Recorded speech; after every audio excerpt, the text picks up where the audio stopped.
Percentage రావడం జరిగింది. Just 2020 వరకు 1 ఇయర్ చూసినట్టయితే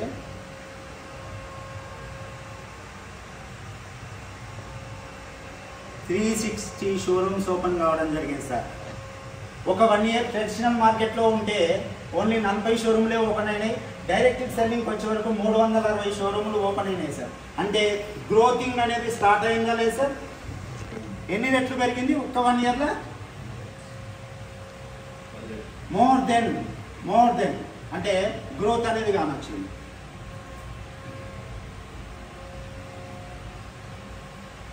అప్ టు ఇప్పటి వరకు మన భారతదేశంలో ఎన్ని షోరూమ్స్ ఉన్నాయంటే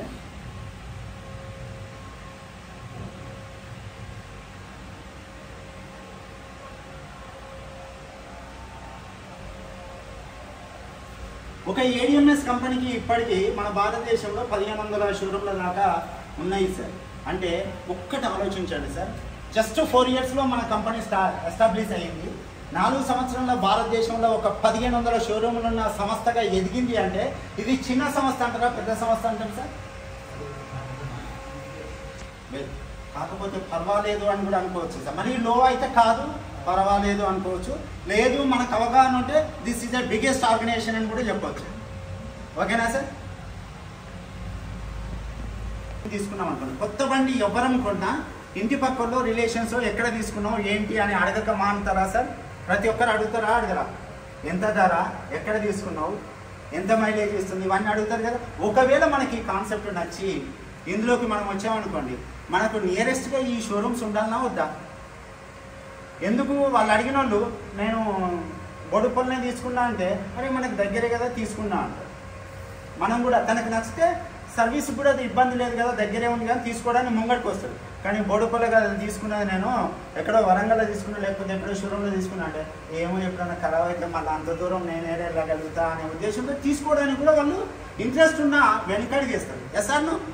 కానీ నేను అంటున్నాను భారతదేశంలో 1500 షోరూమ్లు ఉంటే మనకేంటి సార్? నియర్ మనకేమన్నా దగ్గర షోరూమ్స్ ఉన్నాయా?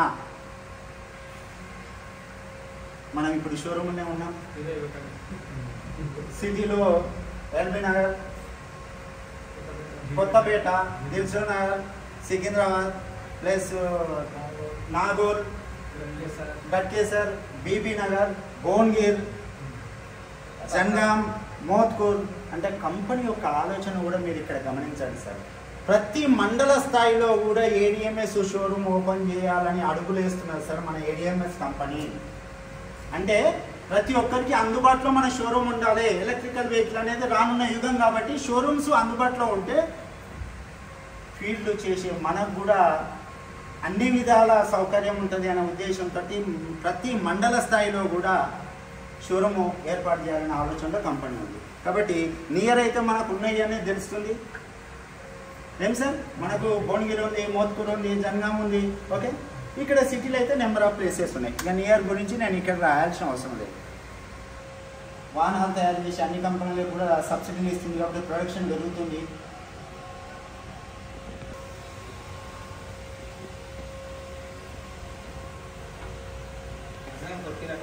కంపల్సరీ అవుతున్నాయి.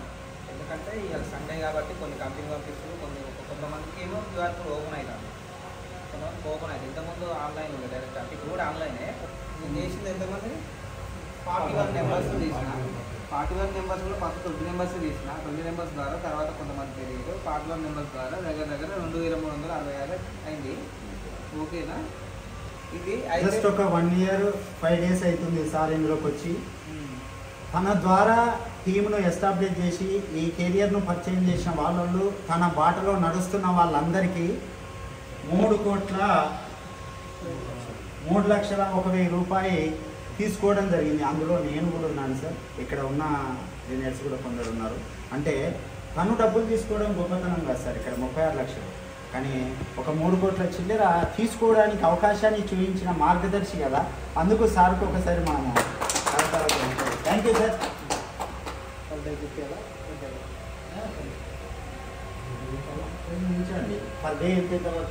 అంటే ఈ మధ్య కూడా పడ్డది కానీ సరే నిన్న చూడండి. నిన్న వచ్చేసి 6,000 పడ్డది, మొన్న 9,000 పడ్డది. అదే 2వ తారీఖు ఎంత పడ్డది సార్ కనిపిస్తుందా? 32. 2వ తారీఖు వచ్చేసి 33,000. 1వ తారీఖు వచ్చేసి పైకి పోతున్నా ఇది పక్కన పెడదాం. 30 ఖర్చు చూద్దాం. కానీ 2వ తారీఖు ఏమో 33,000. ఇది 4 కదా సార్, ఇవాళ 5 కదా. 4వ తారీఖు వచ్చేసి 6,000 పడ్డది. 3వ తారీఖు నేను మొత్తం మీటింగ్లో ఉన్నాం కదా, ఓకేనా. 3వ తారీఖు వచ్చేసి 9,000 పడ్డది. 2వ తారీఖు 33,000 పడ్డది. 1వ తారీఖు వచ్చేసి 30,000 పడ్డది. 31కి 20,000 పడ్డది. 30కి 24,000 పైకి పోతున్నా కొద్దిగా. 36,000, 24, 27,000, 27,000, 18,000, 9,000, 12,000, 15,000, ఒకసారి 3,000 పడ్డది. పర్ డే ఇన్కమ్ సార్ అది. పర్ డే ఇన్కమ్, ఒక్కొక్క రోజు వచ్చే ఆదాయం అది. కాబట్టి వండర్ఫుల్ అవకాశం. యావరేజ్గా రోజు 15,000 నుండి 30,000 యావరేజ్ సాధ్యం ప్రతి డే. ఓపెన్ చేసి చూస్తారంటే ఇక్కడ నెక్స్ట్ ప్రాజెక్ట్ చేద్దాం కానీ, ఓకేనా. Okay sir. Just 1 year income. 1 yearలో స్టార్ట్ చేసిన బిజినెస్ రికార్డ్ అవుతుంది అండి. 2024 జనవరి నుండి బిజినెస్ స్టార్ట్ చేసిన. My name is Ranu from Jangaon. ఉండేది మాత్రం హైదరాబాద్. ఇప్పుడు శ్రీరామ్ ఫైనాన్స్ మేనేజర్గా చేశాను, ఓకేనా. ఈ బిజినెస్లోకి వచ్చిన తర్వాత ఇప్పటి వరకు 40 lakhs తీసుకున్నా. 2 IDs ఉన్నాయి. ఒక ఐడి మీద 37 lakhs, ఇంకో ఐడి మీద 3 lakhs తీసుకున్నా. ఒక్కసారి ఇన్కమ్ చూపిస్తాను. టోటల్గా నా టీం వచ్చేసి నేను 41 మెంబర్స్ని ప్రమోట్ చేసిన. ఇప్పుడు టీమ్ సైజ్ వచ్చేసి 2,366, ఓకేనా. ఇక్కడ ఆల్రెడీ ఇప్పటి వరకు 5 IDs పడ్డాయి,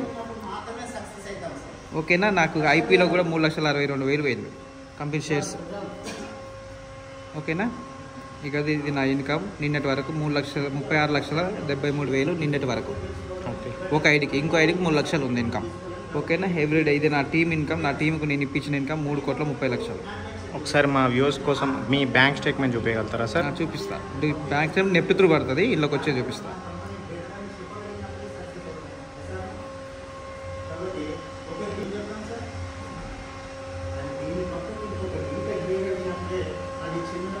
ఇది నిన్నటి అమౌంట్. నేను జనవరి 4వ తారీఖు 6,000, 3వ తారీఖు 9,000, 2వ తారీఖు 33,000, 1వ తారీఖు 33,000, సేమ్ 30 పడ్డాయి కదా. 4వ తారీఖు వచ్చేసి 6,000, 3వ తారీఖు వచ్చేసి 9,000, 2వ తారీఖు 33,000, 1వ తారీఖు 30,000, 31కి వచ్చేసి 27, 30కి వచ్చేసి 24,000, 29కి 36,000, 28, 27,000, 27,000, 18,000, 9,000, 12,000, 15,000, 21,000, 18,000, 21,000, 33,000, 27,000, 18,000 టోటల్గా ఎవ్రీడే ఇన్కమ్ ఇది, okay. Thank you. ADMS business ప్రతి ఒక్కరు బిజినెస్ రాండి, సక్సెస్ రాండి, ఛానల్లో సబ్స్క్రైబ్ చేసుకోండి.